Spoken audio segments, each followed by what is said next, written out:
કે ચાલવાનો જે પથ બતાવ્યો, જે દિશા બતાવી, એની પર આપણું ગુજરાત કે ભારત નહીં આખું વિશ્વ ચાલવા માટે આજે તત્પર છે. આખા વિશ્વના લોકો ગાંધીજીની પ્રતિમા મૂકે છે, એનામાંથી પ્રેરણા મેળવે છે.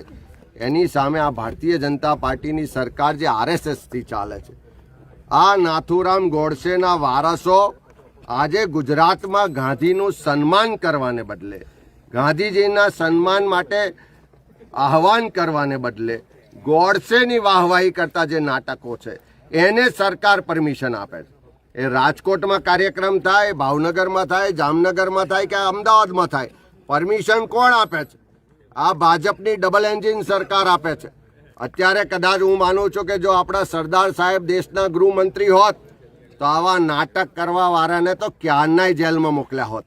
પણ નરેન્દ્ર મોદી વડાપ્રધાન છે, અમિત શાહ ગૃહમંત્રી છે, ડબલ એન્જિનની સરકાર છે, તેમ છતાં ગુજરાતમાં ઠેર ઠેર ગોડસેની વાહવાહી કરતા, ગોડસે ગાંધીજીને માર્યા એને સાચું ઠેરવવાનો પ્રયત્ન કરતા આરએસએસના જે ચમચાઓ નાટકો કરવા નીકળ્યા છે.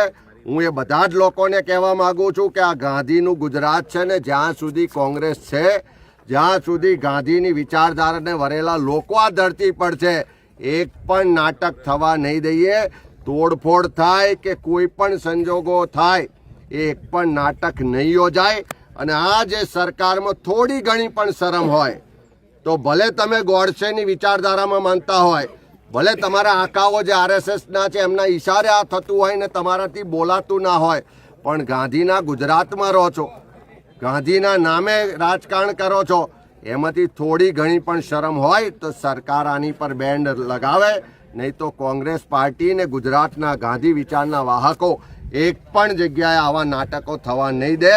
અને એના માટે જે પરિસ્થિતિનું નિર્માણ થશે એની સંપૂર્ણ જવાબદારી આ ભાજપની સરકારની રહેશે.